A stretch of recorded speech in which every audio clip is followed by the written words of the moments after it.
You said black people need to stay away from each other. Since you brought up black people in your last statement, why did you say that black people need to stay away from each other unless there's going to be some productivity? Yes, black people should stay away from each other because as victims of racism, the racists have filled our minds full of poison. So whenever we come in contact with each other, the poison immediately begins to spread.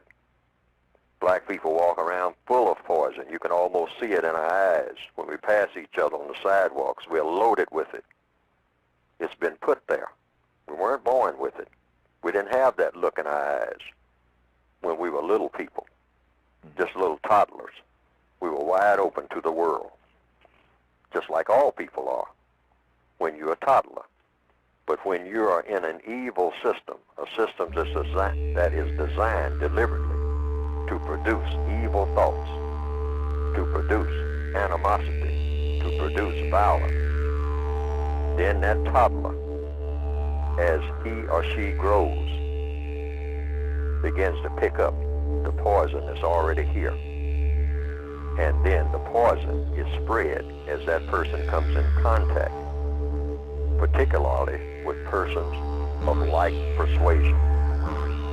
This is why black people sitting on a bus, you can almost feel the atmosphere of hostility there. That's not a natural thing. That's artificial. And it's all put there by the white supremacists long before the bus was built, long before the people got on the bus. Every black person must realize this. So what do you do about it? Codification is all about what you do. You make sure that anything that you say to someone before you open your mouth is of constructive value. Anything that you do with someone, you sit down and plan it first and make sure that what you're planning is of constructive value.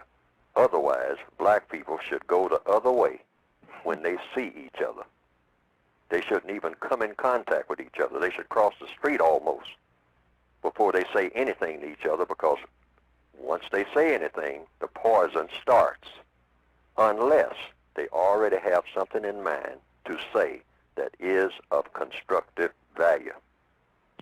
Now, we just tried this. This is what you call the process of counter-racist codification. You're working against racism right there.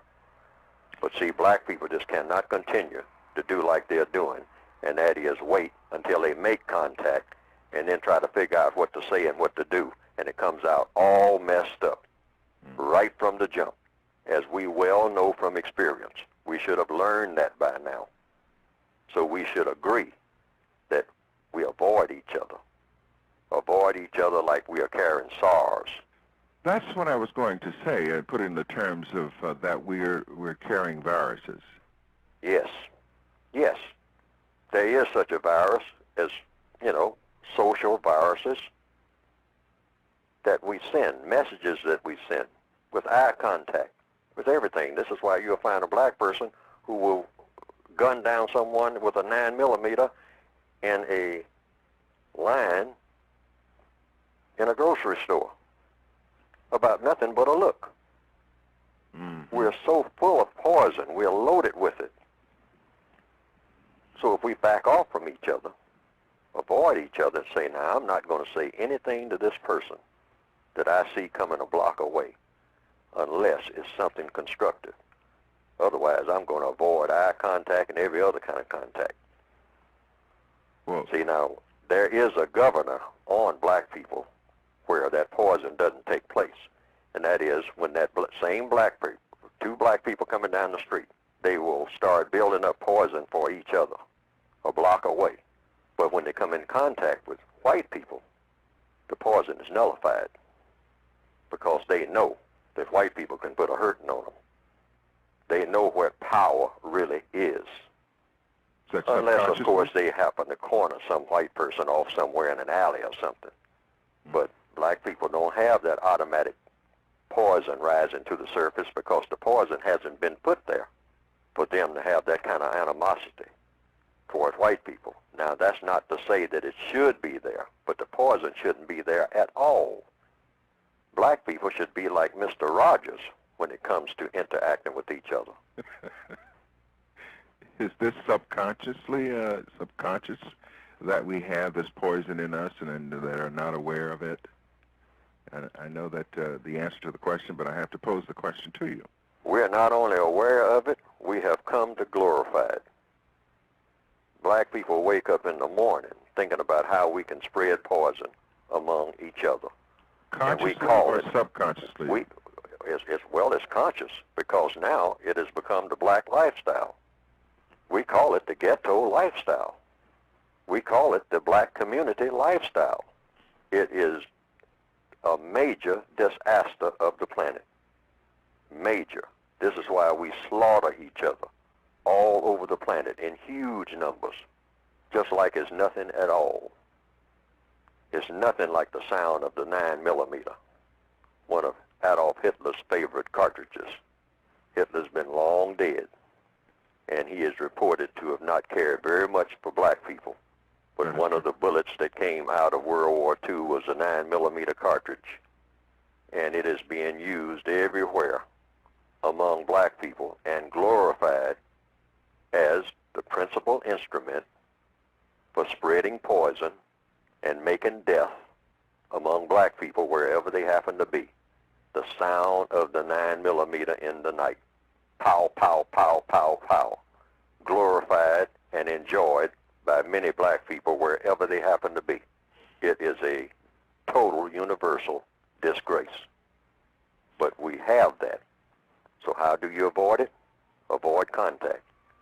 A bunch of black people getting together, 10 of them, with no constructive agenda, always means something ugly. Always. No constructive agenda. Pre-planned in detail. The Million Man March worked because it was pre-planned. So what about it was of constructive value, and so everyone understood that. See, it's not something that's in the people by nature. Uh-huh. It's something that's carefully planted there. So you can plant, you can remove that, if no more than just temporarily, by having a plan. Say now, when everyone does this, when we all come together, the agenda is as follows. Everyone will deport themselves with decorum. There will be no throwing down of trash. Mm-hmm. And if you happen to throw some down or see some that's been thrown down, pick it up and put it in a receptacle. Now see, this is a pre-plan. Now black people work very well. This is why the churches, for the most part, work. When black people come to church, they have a code. That's what I was going to ask you about the black church. So black people, well, right. When black people at least come to church, they at least have an agreement in advance. Mm-hmm. So we're going to kind of act like for a few hours we have some sense. Mm-hmm.